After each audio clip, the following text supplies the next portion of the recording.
کسی نے اپنی بیوی کو نشے کی حالت میں مختلف اوقات میں 3 دفعہ طلاق، وہ 3 طلاقیں ہو گئیں. ایسا اچھا نشہ ہے کہ نشہ بھی ہوتا ہے طلاق بھی دے دیتا ہے. یہ کوئی نشہ وشہ نہیں، بہانہ ہے.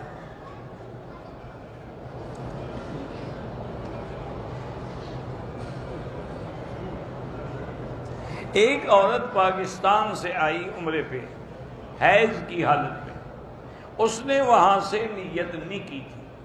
پھر یہاں ہوٹل سے حیض کی حالت سے جب پاک ہوئی، ہوٹل سے احرام باندھ کے عمرہ کے. یہ کوئی عمرہ نہیں ہوتا ہوٹل سے. یہ پتہ نہیں لوگوں کے دماغوں میں کیسے بات بیٹھ گئی ہے. ہمارے بعض نوجوانوں نے ایک حدیث مبارک کو اپنے عقل سے سمجھا ہے. یہی مصیبت ہے کہ ہم لوگ کہتے ہیں بھی ہمارا عقل کچھ نہیں، ہم سے زیادہ امام بخاری کا عقل ہے، ہم سے زیادہ امام ابو حنیفہ کا اجتہاد ہے. اس لیے ہم اپنے عقل سے ان کی بات کو ترجیح، یہ اپنے عقل کو ترجیح دیتے ہیں. وہ کہتے ہیں جی حدیث میں ہے کہ اہل مکہ من مکہ، مکے والے احرام مکے سے باندھیں گے.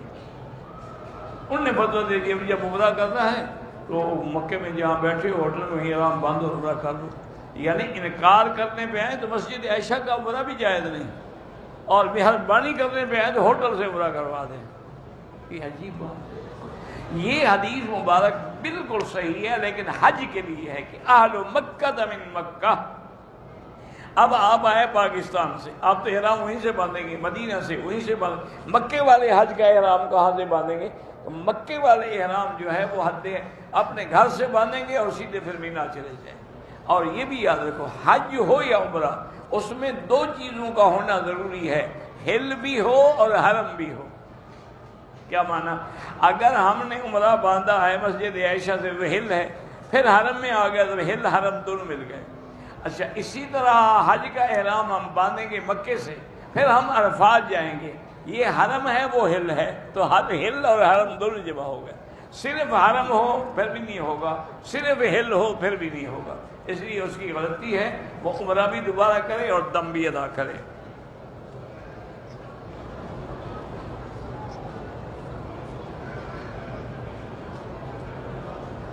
میرے ماموں لوگ جو ہیں مجھ سے اور میری امی سے نہیں بولتے تھے. میری امی کی موت پر بھی نہیں آئے جنازے میں. اب آئے ہیں، افسوس بھی نہیں کیا بلکہ کہا ہے کہ ہماری غلطیاں تھیں. تو آپ بات کر سکتے ہیں، انسان ہے، آئے تو ہے نا لوٹ کے. جب ان کو اپنی غلطی کا احساس ہو گیا ہے تو آپ بھی معاف کریں.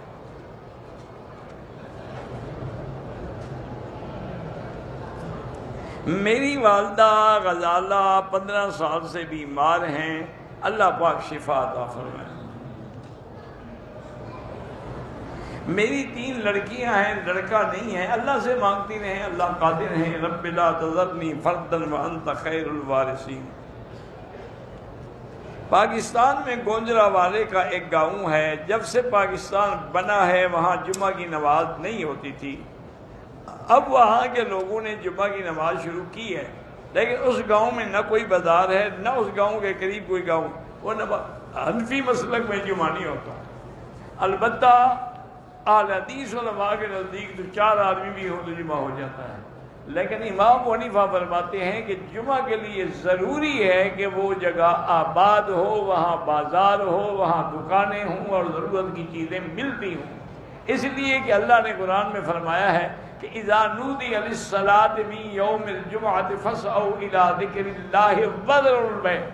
اب آؤ جمعہ کے لیے اور بے شرا چھوڑو. بے شرا تب ہوگی جب دکانیں ہوں گی، جب دکانیں ہی نہیں ہوں گی تو بے شرا کہاں ہوگی. اس لیے حنفی مسلک میں جمعہ نہیں ہوتا.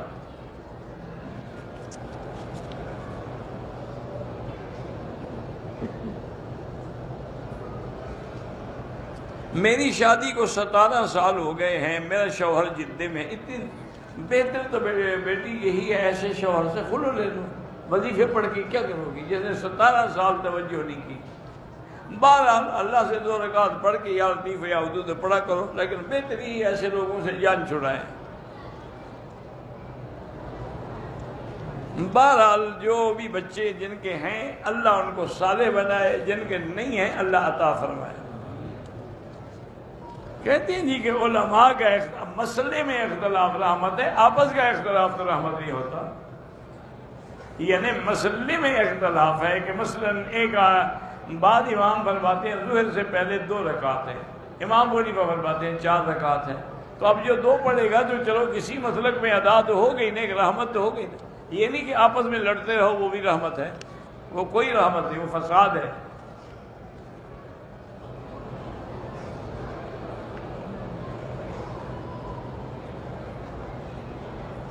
میرے 28 ریال پتہ نہیں حجر اسود کا بوسہ دیتے ہوئے نکل گئے ہیں، سورۃ والضحیٰ پڑھو اور انا للہ و انا الیہ راجعون، اللہم اجرنی فی مصیبتی واخلف علی کل غائبۃ لی منک بخیر، یہ پڑھتے رہو، اللہ قادر ہیں مل جائیں گے۔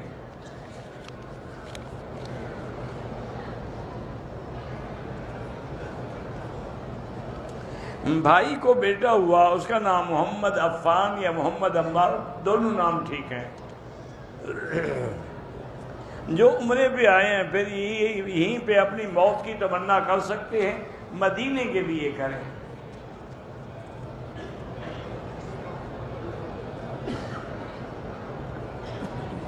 کہتے ہیں کہ حضرت علی نے جب حضور سے دوسری شادی کی اجازت مانگی تھی تو حضور کیوں ناراض ہو گئے؟ حالانکہ 4 شادیاں مرد کر سکتا ہے۔ نبی کا مقام اور عام آدمی کا مقام ایک ہوتا ہے۔ ایک تو اس کے گھر میں نبی کی بیٹی تھی، اس پہ سوکن لا رہا ہے، تو کیسے حضور برداشت کرتے؟ اور دوسری بات یاد رکھیں کہ وہ جس سے شادی کرنا چاہتا تھا وہ ابو جہل کی بیٹی تھی، تو نبی کی بیٹی پر دشمن کی بیٹی کو سوکن بنایا جائے؟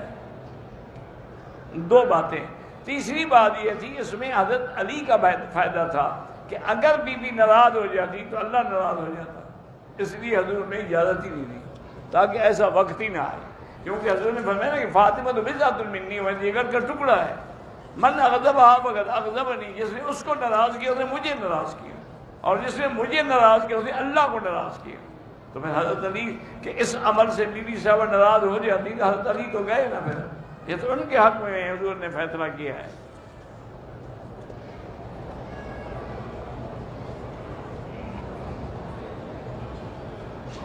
عورت قبرستان نہیں جا سکتی، اپنے گھر میں بیٹھ کے پڑھا کرے۔ قرآن کی تلاوت میں اگر ہم نے موبائل کو سامنے رکھ کے پڑھ تو ٹھیک ہے، اس کا بھی اجر تو پڑھنے کا ملے گا، چاہے کاغذ پہ لکھا ہو یا لوہے پہ لکھا ہو۔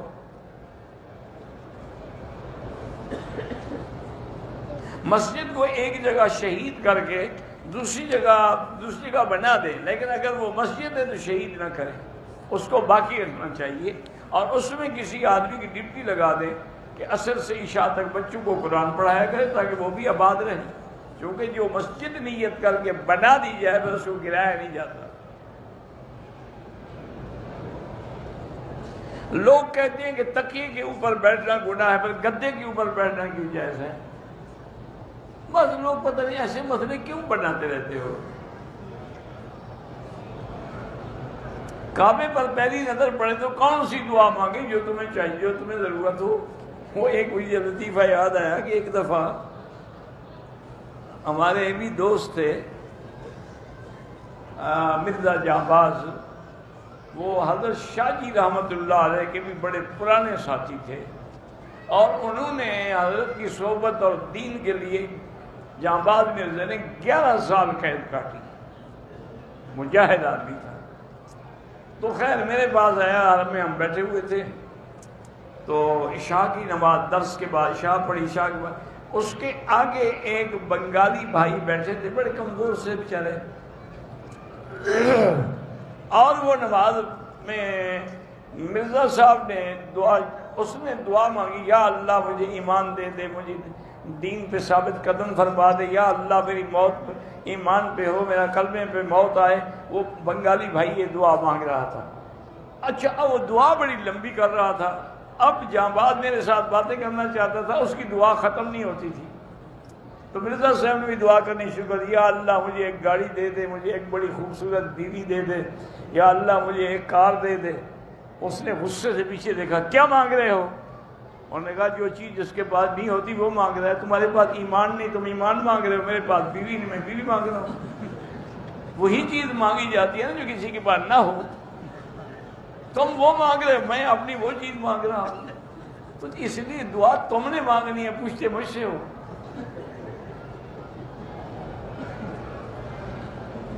اگر قرآنی اوراق ضعیف ہو جائیں ان کو اکٹھا کر کے کسی برتن میں ڈال کے پانی میں ڈال دیں، اس میں پتھر بھی ڈال دیں تاکہ پانی کی تہہ میں بیٹھ جائے، یا کوئی بلڈنگ بن رہی ہو نا اس کی عمارت کی دیوار کے اندر ڈال دیں تاکہ کسی کا پاؤں نہ آئے اس میں۔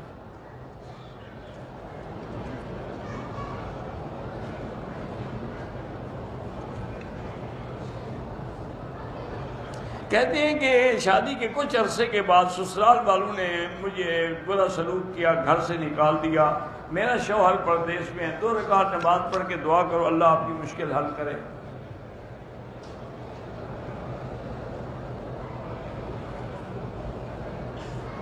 نکاح کے بعد سسر نے اپنے پیسوں سے مجھے عمرہ کروایا، اب میری ساس کہتی ہو پیسے واپس کرو، اس کو کہہ دو ٹھیک ہے جب اللہ مجھے دے گا تو میں واپس کروں گی، تمہارا ثواب گیا میرے پیسے گئے۔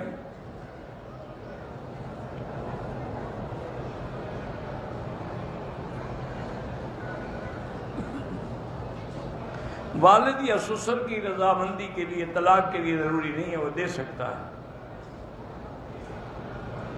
اپنا حج فرض کر چکا ہے تو کسی کا بدل کر سکتا ہے، ہاں کر سکتا ہے۔ چاشت الگ چیز ہے، اشراق الگ چیز ہے، اپنے اپنے وقت پہ پڑھو۔ اگر بیوی کے پاس زکوٰۃ کے برابر سونا ہو تو شوہر اس کی زکوٰۃ ادا کر سکتا ہے، شوہر اپنی طرف سے ادا کرے وہ بھی جائز ہے، بیوی کے پیسوں سے کرے وہ بھی جائز ہے۔ نیکیاں کرنے سے گناہ مٹ جاتے ہیں، یہ تو قرآن کا فیصلہ ہے کہ ان الحسنات یذھبن السیئات، نیکیاں گناہوں کو مٹا دیتی، لیکن چھوٹے گناہ، بڑا گناہ نہیں مٹتا، وہ توبہ کے بغیر معاف نہیں ہوتا۔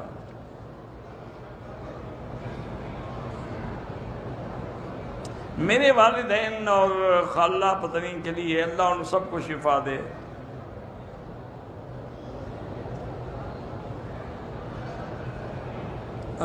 میرے پاس ایک ڈائمنڈ کی رنگ ہے، ڈائمنڈ کی رنگ پہ کوئی زکوٰۃ نہیں ہوتی، اور یاد رکھیں یہ جتنے موتی ہیں، یاقوت ہے، زمرد ہے، ڈائمنڈ، اس پہ کوئی زکوٰۃ نہیں، اللہ کی شان ہے، حالانکہ سب سے مہنگی چیز ہے، چونکہ یہ نادر ہوتی ہے نا، ہر کسی کے پاس تو نہیں ہوتی۔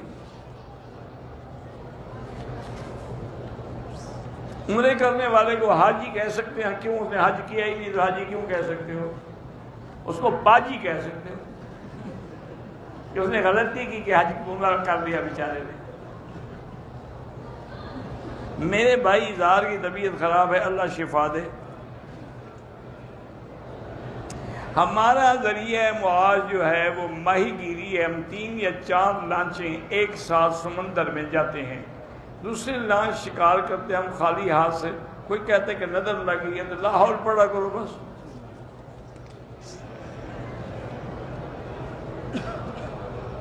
بیوی کی زبان بہت تیز ہے، اس کے لیے وظیفے کی کوئی ضرورت نہیں، اس کو اکیلا گھر میں رکھ لو، جاؤ ہی نہیں، دروازہ بند کر دو، 2-3 دن کے بعد جاؤ، پوچھو کیا خیال ہے، تیزی ختم ہو گئی ہے، میں ابھی پھر بند کر کے جاؤں،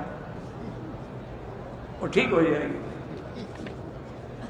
ہر بات میں تو وظیفے پوچھتے رہتے ہو، تم کس قسم کے مرد ہو گے، بیوی تم سے کنٹرول نہیں ہوتی۔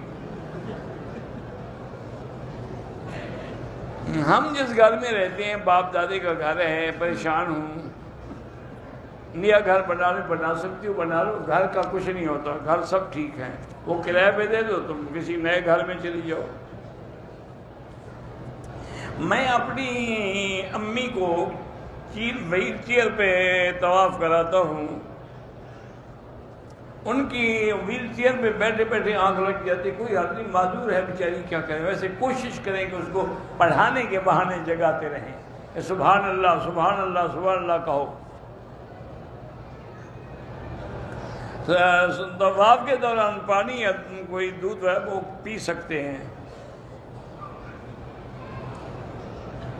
نماز کے بعد جو ہم دعا کرتے ہیں، اگر ہم دعا نہ کریں، صرف درود شریف پڑھتے ہیں تو انشاءاللہ اللہ دعا سے بھی بہتر بدلہ دے گا۔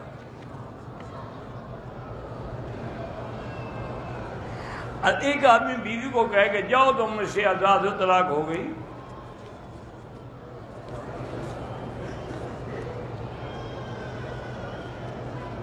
کوئی عورت اپنے مرحوم باپ کی طرف سے عمرہ کر سکتی ہے؟ ہاں کر سکتی ہے. اسی طرح مرد اپنی والدہ کے وہ بھی کر سکتا ہے. قادیانی کے لیے بھی ہدایت کی دعا کر سکتے ہیں، بالکل کر سکتے ہیں. حضرت ابراہیم نے آذر کے لیے کی ہے تو آپ کیوں نہیں کر سکتے؟ حضور نے سب کے لیے دعائیں مانگی.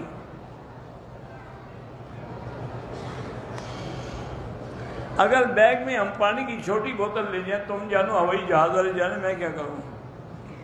عورتوں کا حرم میں نماز بہتر، بالکل بہتر ہے، لیکن ہوٹل میں پڑھیں تو انشاءاللہ وہاں بھی ثواب ہے. عصر کے بعد طواف کیا، نفل غروب اذان کے بعد پڑھے، بالکل ٹھیک ہے.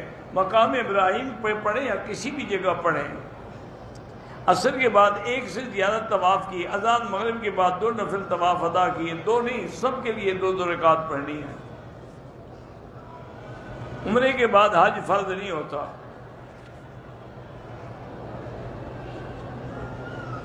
صفا کے بعد 2 رکعت پڑھنا ضروری نہیں ہے. صفا مروا کے لیے جب جائیں گے تو حجر اسود کو استلام کر کے جائیں گے. میرا وضو ہوتا ہے لیکن دل میں خیال آتا ہے کہ نہیں ہے، بس لاہور پڑھا کریں. یہاں جو نمازیں قضا ہو گئی، بالکل وہ قضا لوٹایا کریں، پڑھا کریں. میاں بیوی اگر فرض نماز جماعت کے ساتھ پڑھ رہے ہوں، تکبیر کہنا ضروری ہے؟ ہاں کہنا ضروری ہے، مرد ہی کہے گا، وہی جو تکبیر کہی جاتی ہے. ایک لڑکی کو جنات کا اثر ہے تو سورۃ البقرہ پڑھ کے دم کریں. میرے گھٹنوں میں تکلیف ہے، اللہ سب کو شفا دے. مسلمان کے فعل کی تعبیر کا معنی یہ ہے اگر اس سے کوئی ایسی بات ہوئی ہے تو اس کو کسی اچھے رنگ میں لیں تاکہ بلا وجہ وہ کافر نہ بن جائے. مسلمان کے عیب کو اچھالنا نہیں چاہیے. علماء سے کسی بات میں غلطی ہو تو ان کی غلطیوں کو نہ اچھالیں، اکیلے میں جا کے ان کو نصیحت کریں. علماء کی برائیاں کرنا جو ہے وہ آدمی کا اپنا خاتمہ خراب کر دیتا ہے. آپس میں بھی اختلاف 3 دن سے زیادہ نہیں رکھا جا سکتا. بہو کے ذمہ ساس سسر کی خدمت اخلاق کرنا ہے، ذمہ داری نہیں، اخلاق ہے. ماں باپ کی خدمت کرے ساس سسر، وہ بھی اس کے ماں باپ ہیں. میر خطاب بیمار ہے، اللہ شفا عطا فرمائے. میرا پوتا انس بیمار، اللہ شفا عطا فرمائے. میری بیوی میرے غم میں ساتھ دیتی ہے نہ خوشی میں. میرے چھوٹے بھائی کا انتقال ہوا، ناراض ہو کے چلی گئی تھی. جب میں اجتماع کے لیے جا رہا تو تب بھی ناراض ہو کے چلی گئی. تو اس کا میرے پاس کیا حل ہے؟ اس سے بیٹھ کے فیصلہ کرو یا طلاق دے دو. میرے ساتھی کے بہن کی شادی 7 سال پہلے جس لڑکے سے ہوئی اس سے ایک لڑکا بھی ہے. پھر وہ کویت چلا گیا، اس نے دوسری شادی فلپینی لڑکی سے کر لی، اس سے ایک لڑکی ہوئی ہے. لڑکا 7 سال سے گھر نہیں آ رہا ہے. اس کے گھر والے لڑکی کو اور بچے کو رکھنے کو تیار نہیں ہیں. تو بہرحال تم اپنا خلو لے لو اس سے. شراب پی کے اگر طلاق دے تب بھی طلاق ہو جاتی ہے. آج کل تو شراب پی کر لوگ دماغ زیادہ ان کا کام کرتا ہے.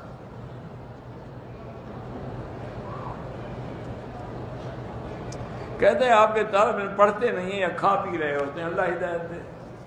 کوئی کھجور کھا رہا ہوتا ہے، کوئی شوربہ پی رہا ہوتا ہے. ان کو مفت جو مل جاتا ہے یہاں بیٹھے بیٹھے، کہاں کریں؟ شوربہ ٹھنڈا ہو جائے گا. عمران بھائی کی اہلیہ کی اللہ شفا عطا فرمائے. جو بھی بیمار ہیں اللہ سب کو شفا عطا فرمائے. مدرسے کی تعمیر پر زکوٰۃ کے پیسے نہیں لگ سکتے. مسجد کی تعمیر پر بھی زکوٰۃ کے پیسے نہیں لگ سکتے.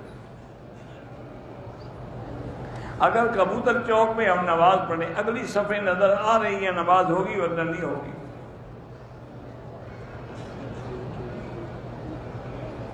میری بیوی مجھ سے بولتی نہیں ہے تو ایسی بیوی کو رکھنے کی کیا؟ طلاق دے دو. اس کو کوئی بولنے والا ٹکر جائے گا، تمہیں بھی کوئی بولنے والی مل جائے گی. میں بھی نہ آ گیا، شیطان کے ساتھ کھڑے ہو کے میں نے سیلفی بنائی، بڑا اچھا کیا، یادگار رہے گی. اپنے دوست کے ساتھ کھڑے ہو کے تو اس کو البم میں رکھنا، لوگوں کو دکھانا، دیکھو میں شیطان کے ساتھ کھڑا ہوں۔ بے وقوف آدمی، شیطان وہاں مینا میں کھڑا تھا، ایسے پاگل، وہ ستون جو ہے وہ شیطان ہو گیا۔ بیوی کو مرد اپنا خون دے سکتا ہے، بالکل دے سکتا ہے، روزی تو دیتا رہتا ہے، باقی خون دینے سے کیا ہو جائے گا؟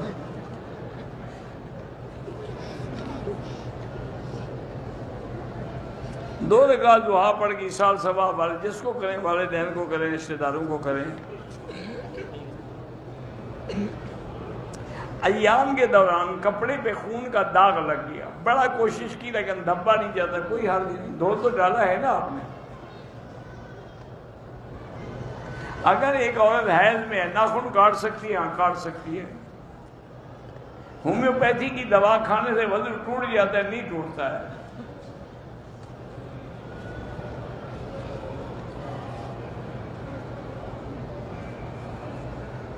عورت کو وضو کے وقت احرام کا سکارف اتارنے کی اجازت ہے، بالکل اتارے، اتارنے کی نہیں تو نماز ہی نہیں ہوگی، تو کیا مسح کپڑے کے اوپر کرے گی؟ اور سجدہ کرتے ہوئے بھی زمین سے مل کے سجدہ کرے۔ میرے پاؤں میں موچ کی وجہ سے درد ہے تو آپ جوتا پہن سکتی ہیں۔ داڑھی کا خط بنوانا جائز ہے۔ ڈاکٹر نے کہا آپریشن ہوگا، اللہ شفا عطا فرمائے۔ جو بھی بیمار ہیں اللہ شفا عطا فرمائے۔ جو بھی کاروبار کرتا ہوں گھاٹا ہوتا ہے، استخارہ کر کے کاروبار شروع کریں، پھر گھاٹا نہیں ہوگا۔ عصر اور عشاء کی غیر موقدہ وہ اسی طرح ہے جیسے موقدہ پڑھی جاتی ہے۔ دوسری رکعت میں بھی اسی طرح فاتحہ سورت پڑھ کے بیٹھیں گے، پھر تیسری میں بھی فاتحہ سورت ملائیں گے، کیونکہ وہ سنت ہے نا۔ دو دو کر کے بھی پڑھ سکتے ہیں، چار بھی پڑھ سکتے ہیں۔ ایک عورت نے حیض آیا، دوسرے دن حیض نہیں آیا تو رات کو طواف کر لیا، بالکل ناجائز کیا اس نے۔ توبہ کرے، استغفار کرے اور طواف بھی دوبارہ کرے، دم بھی دے۔ ایک دن کا بھی کوئی حیض ہوتا ہے، اس کو پتہ تھا مجھے حیض ہے، اگر ایک دن رک جائے تو اس کا معنی کہ وہ پاک ہو گئی۔ والد نے 2 بیٹوں کو جائیداد دی، ایک بیٹے کو نہیں دی، بہرحال انشاءاللہ حشر میں قبر میں دے گا۔ عمرے کے بعد ہم نے عمرہ کے عصر کے بعد 2 رکعت مغرب کے بعد پڑھے گا۔ شیخ الحدیث عبدالسلام اور مولانا صابر صاحب اشاعت والے حضروں والے، اللہ ان کی مغفرت فرمائے۔ احتیاطاً دم کوئی نہیں ہوتا، صدقہ خیرات کی جائے۔ اگر میری ہمشیرہ نے حالت احرام میں خوشبو والے شیمپو سے رومال دھو لیا، 2-4 ریال خیرات کر دیں۔ جو لوگ حج عمرے پہ آئے ہیں، جب تک